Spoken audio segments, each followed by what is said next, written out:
బైబిల్లో కొన్ని విషయాలు జరిగినవే, జరగనివే, జరిగినవే.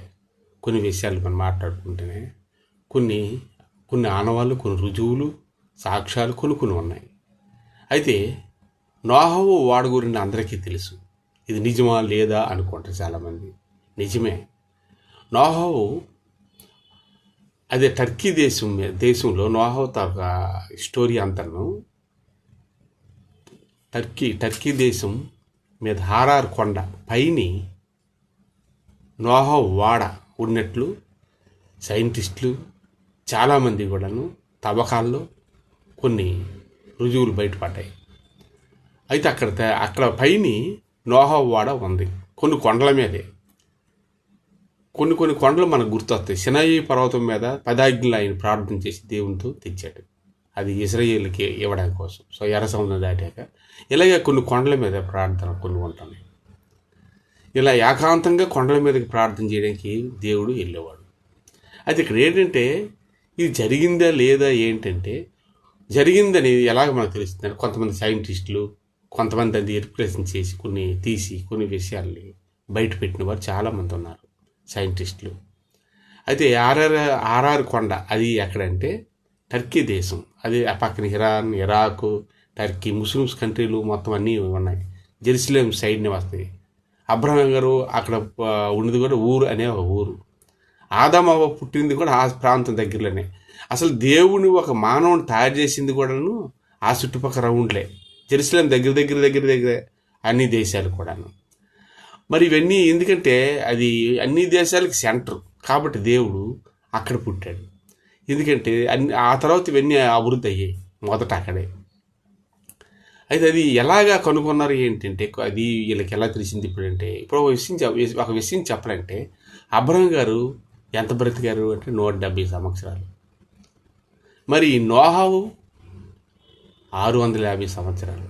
ఈ 170 సంవత్సరాలు అసలు అబ్రహాం గారి తండ్రి తెరావు. ఇక్కడే చూసుకుంటే 170 సంవత్సరాలు అయితే మనం జరిగినట్టే ఈ స్టోరీ ఉంటుంది. ఇది ఏదంతాను జెరూసలేం దగ్గర జరిగినవన్నీ కూడా అబ్రహాం గారు సమాధి ఉండడం ఇవన్నీ. మరి అంతకన్నా ముందు ఎవరైనా చూసారా, ఏం చేశారంటే చాలా జాగ్రత్తగా ఆలోచించాలి. 650 సంవత్సరాలు నోహవు గారు బతికారు. 600. అలాగే నోహవు వెనక్కి వేసుకుంటే ఆనుగు, ఏలియా, ఆనుకు ఉన్నారు. ఆనుకు నోహవు ముతో తాత ఆనుకు. ఇలాగా ఈ ఒక బైబిల్ స్టోరీలో వెనక్కి వెళ్ళాలని చాలా కష్టంగా ఉంటారు. అంతకుముందు అసలు బైబిల్లో ఇప్పుడు చెప్పాలంటే యేసుప్రభు తండ్రే తెరావు, ఆయన విగ్రహారాధకుడు. మరి వెనక నుంచి ఎవరైనా ఉన్నారా అనుకుంటే ఎవరున్నారు ఏంటనేది బైబిల్ తెలుసుకోవడం అనేది చాలా కష్టం. అసలు కయ్యాను ఇంకో ప్రాంతానికి వెళ్ళిపోయి కయ్యాను స్టోరీ వేరే ఉంటుంది. ఆ ప్రాంతానికి వెళ్ళి ఆయన పెళ్లి చేసుకోవడం, ఆయన చేయడం, అలాగా ఆయన స్టోరీ ఎంతవరకు వెళ్ళింది ఏంటి, ఎవరిని పెళ్లి చేసుకోండి ఏంటి అనేది కూడాను సరిగ్గా రుజువులు సాక్ష్యాలు ఉండవు కొన్ని. ఆదాము అవ్వ వాళ్ళ కొడుకు, ఆదాము అవ్వ వాళ్ళ కుమారులు ఉన్నాడు కదా కయ్యోను, ఏబేలు చంపాడు, దేశం అయిపోయాడు. అది ఎక్కడ పెళ్ళి అయింది, ఎక్కడ ఉన్నాడు అనేది పూర్తిగా అక్కడికి ఏముండదు. వాళ్ళ ముతో మనవడే ఈ నోహవు. ఈ ఒక కయ్యోను తరగా ఆనుకు మనవడే ఆయన. ఆనుకు ముతో మనవడు నోహవు. ఎక్కడి నుంచి ఎక్కడికి ఉంటుందో తెలియదు. ఇవి కూడా పూర్తి క్లియర్గా ఏం కాదు. అయితే ఇక్కడ ఏంటంటే నోహవు వాడ తయారు చేసి అప్పుడు కూడా పెండ్లిచ్చుకుంటూ పాపం అనేది భూమి మీద పెరిగిపోయి అనేక రకాలు జరిగిందట. ఆయనకి 650 సంవత్సరాలు వయసప్పుడు అందరినీ 2 జంతువులన్నీ పెట్టి ఆ వాడలో పెట్టి అన్నీ రెండేసి పెట్టి 650 సంవత్సరాలు అప్పుడు ఆయన బ్రతికింది. అంటే ఈ అబ్రహాం గారు లెక్కేసుకుంటే అసలు దీనికి సంబంధమే లేదు. ఎన్నో సంవత్సరాల మధ్యలో వెళ్ళిపోయి ఉంటుంది. ఇవి భూమి పుట్టడం 5,000 అంటారు, 3,000 అంటారు, కాదు ఇంచుమించు లక్షల వరకు వెళ్ళిపోయినట్లు ఉంది ఇదంతా చూస్తేనే. సరే ఇక్కడ ఈ ఒక నోహవు గారు 2 జంతువులన్నీ రెండేసి తీసుకొచ్చి పెట్టేశారు. అందరు రండి ఇది మునిగిపోతుంది అని అంట చెప్పినా ఎవరు వెళ్ళ భయపడిపోయారు, కానీ ఎవరు రాలేదు. ఇది నిజమా అబద్ధమా ఆయన అక్కడే శానాలు తెచ్చి సుత్తులు తెచ్చి ఆ నోహ ఓడ తయారు చేసి జనాలు హర్ల కింద హర్ల పెట్టి బాతులు పిట్టలు అలాగే కుక్కలు నక్కలు అన్నీ పెట్టుకోవడానికి ఆయన ఒక పిచ్చడేమో ఇలా చేసుకుంటాడు అక్కడ. ఇప్పుడు ఈ సువార్త ఇప్పుడు మనం చేస్తున్నాం కదా, దేవుడు యేసుప్రభు దేవుడు అని చెప్తే యేసుప్రభు దేవుడా, మాకు దేవుడు లేడా, మీ దేవుడు అయితే మమ్మల్ని మాట్లాడమను అనే వాదనలు జరుగుతున్నాయి. ఆ రోజుల్లో కూడాను నోహా గారు సువార్త లాంటిదే చేశారు. ఈ భూమి మీద అన్ని పాపాలన్నీ ఎక్కువైపోయినాయి. అలాగే ఇక్కడ కాకుండా ఇంకా దూరం కూడా నాశనం జరిగింది. ఇక్కడ యోనా ఉన్నారు కదా, ఆయన ఒక ప్రాంతానికి వెళ్ళి మీరు సేవ ప్రకటించండి అని చెప్తే ఇంకో తీసుకెళ్ళిపోయాడు. ఆయన టర్కీకి వెళ్ళమంటే ఇంకో దగ్గరికి వెళ్ళిపోయాడు. అక్కడ ఆయన వెళ్ళిపోవడం వల్ల వాళ్ళలోంచి బయటను పడేసారు. వాళ్ళు తిమేగలు మింగింది, అక్కడికి ఎక్కింది. అక్కడ ఎక్కిన తర్వాత ఆయన అక్కడ ప్రకటించాడు దేవుడు ఒక ఇది విషయం ఇదని అందరికీ, ఎందుకంటే మారు పొందాలని దేవుడు ఏం చెప్పాడు అది సువార్త. అప్పుడు కూడాను యోనా చేశారు అక్కడ. ఇలాగా సువార్త గురించి దేవుడు ఎంచుకున్న మనుషులు ఉంటారు. వీళ్ళు ఎంతైనా కష్టపడతారు సువార్త జరిగించాలి. అలాగే ఇది ఒక రాగడి. తర్వాత నోతు సమయం అప్పుడు కూడాను నోతు అబ్రహం గారు అన్న పిల్లడు. వాళ్ళు ఎంతమంది ఉన్నారు అక్కడ, పాపం అన్నీ పెరిగింది, యుద్ధాలు ఒకరు చంపుకోవడం పొడుచుకోవడం. అప్పుడు నోతు చెప్తారు ఈయన అబ్రహం గారు, నా అన్న పిల్లలు ఉన్నారు అక్కడ, వాళ్ళు కాపాడు. ఎంతమంది ఉన్నారు, 10 మంది ఉన్నారా, లేరు. 3 ఉన్నారు, లేరు. 3 ఎందరున్నా పర్వాలేదు నేను రక్షిస్తా అంటారు. అదే నోతు భార్య నోతు వాళ్ళు ఊరంతా అగ్నిచేత నాశనం అయ్యడం జరిగింది. వాళ్ళు ఊరు బయటికి వెళ్ళిన తర్వాత నోతు భార్య వెనక చూసింది, ఆస్తి అంతస్తు ఉండిపోయింది. వెంటనే ఉప్పు స్తంభం అయిపోయింది. ఇది ఇప్పుడు కూడా ఉన్నది. అది అజ్జరిసిలేము కొన్ని ప్రాంతాల్లో ఉన్నది. సరే, ఇలాగ ఎన్నో నాశనాలు అనేవి ఉన్నాయి. ఎంతో సువార్త ప్రకటిస్తున్నారు, ఎవరు వినట్లేదు. యేసుప్రభువు కూడాను ఇది అంత్యకాలమే ఉంది అని ఆయన కూడా సువార్త ప్రకటించారు, ఆయన వినట్లేదు. ఈ నోహావు వాడ అనే దానికి ఈయన 650 సంవత్సరాలు ఆయన బ్రతికాడు. పిల్లలు అందరూ కుటుంబాలతో వాళ్ళ కుటుంబమే వాడలోకి ఎక్కారు.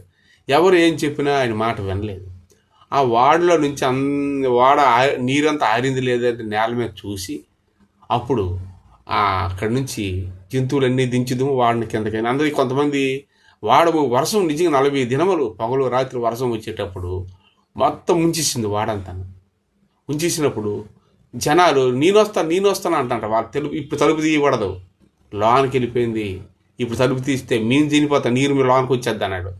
ఇక్కడ ఏంటంటే సమయం ఉంటుండగానే చక్కదిద్దుకోవాలి అంటారు. ఎవరైనా కాపురాలు కానీ ఎవరి జీవితాలు కానీ ఇవేవన్నో కాలం దాటిపోయిందంటే ఎవరు మేము చేయలేం. కాబట్టి సమయం ఉంటుండగానే ఇది సరి చేసుకోవాలి.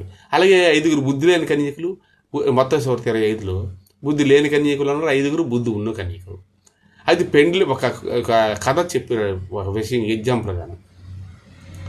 ఒక దగ్గర పెండ్లి కుమారుడు వస్తాడని తెలిసింది. వెంటనే ఆ రోజులు కరెంట్లు ఉండవు కాబట్టి ఎవరు దిమిట్లు వాళ్ళు కరెంటు సమురు వేసుకుంటూ వెలుగుతూ ఉన్నారు.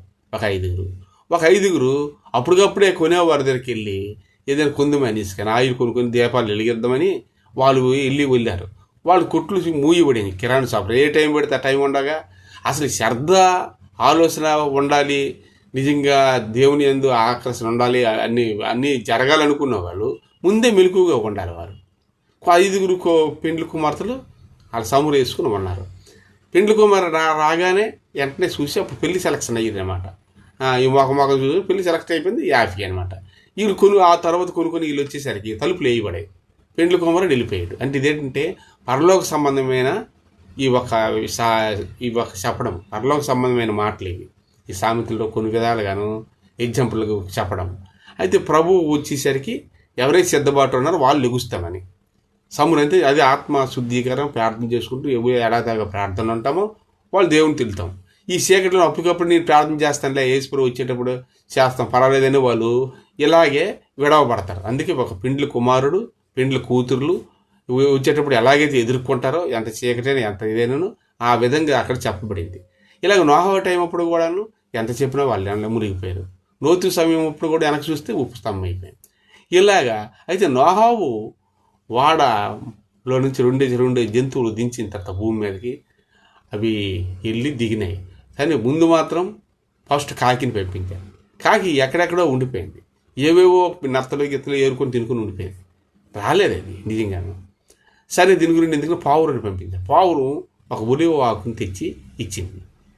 అయితే నేలంతా ఆరిందని తెలిసి అప్పుడు అన్ని జంతువులు దించాడు. ఎందుకంటే కాకి వల్ల చాలామంది జనాలు ఉన్నారు, ఎక్కడ ఏది దొరికితే ఊడిపోతారు, ఎవరైనా ఏం పెడతారా ఏం తిందమా అనేసుకొని. కానీ అలాగ ఉండకూడదు. ఈ పావురం అనేది చెప్పిన మాట వింటది కాబట్టి పావురానికి దేవుని పరిశుద్ధాత్మకు చూసిన పావురం కూడా. ఈ పావురం వచ్చి చెప్పగానే వెంటనే అన్ని జంతువులని దించి లాగా వాళ్ళ కుటుంబం అభివృద్ధి అలాగే కుటుంబాలు అయిన తర్వాత భూమి మళ్ళీ నిండింది. అప్పటికి దేవుడు మళ్ళీ మరిచిపోయారు. దేవుడు ఈయన అబ్రహాం గారిని కొన్ని సంవత్సరాలు అయిపోయి ఎన్నో తరాలే అయిపోయిన తర్వాత అబ్రహాం గారిని ఎన్నుకున్నారు. సరే, ఈ నోహం వాడనేది ఎక్కడ ఉన్నది అంటే టర్కీ దేశంలో. అది ఎలాగే వీళ్ళు కనుక్కున్నారంటే అసలు విషయము అది ఆర్ఆర్ పర్వతం మీద అనమాట. ఇది ఎలా కనుక్కున్నారంటే ఫ్లైట్ల మీద యంత్రాంగాలు వచ్చాయి కనుక ఎవరికి తెలియదు కాబట్టి ఇవి ఫ్లైట్ల మీద వెళ్ళేటప్పుడు హెలికాప్టర్ల మీద వెళ్ళేటప్పుడు అక్కడ ఒక షేప్ ఆకారం వాడ షేప్లో ఉన్నది. ఇదేంటి వాడలాగే షేప్ ఉంది ఈ కొండ మీద ఇంత కరెక్ట్గాను అని చూశారు. చూస్తే అప్పుడు అక్కడ దిగి అవన్నీ కొంత మట్టి అవన్నీ తీయగానే లోన సిత్తు సార్వభౌమ అనే కర్రతో దేంతో చేయించబడి ఉన్నది అనమాట. అది లోన తవ్వుతుంది వాడ ఉన్నది అసలు చెప్పాలంటే. అది ఎన్ని సంవత్సరాలు పోదు, అప్పుడే దేవుడు చెప్పాడు ఈ కర్రతోనే మీరు చేయాలి అని. అందుకే అది సాక్ష్యం కొద్దీ జనాలకి తవ్వినప్పుడు ఆ కర్రతలకు ముక్కలు దొరకడం, ఆ ఒక షేప్ వాడాకారం పెద్దది అనమాట, చాలా పెద్దది. కొండల మధ్యలో ఉంది సెంటర్లో. కర్ర తేలిక కాబట్టి తేలిపోయి కొండ మీదని ఉండిపోయింది. జనాలు దిగిపోయారు కదా, అక్కడ ఉండిపోయింది. అది ఎన్ని తరాలైనా పోకుండా అలాగే ఉన్నది.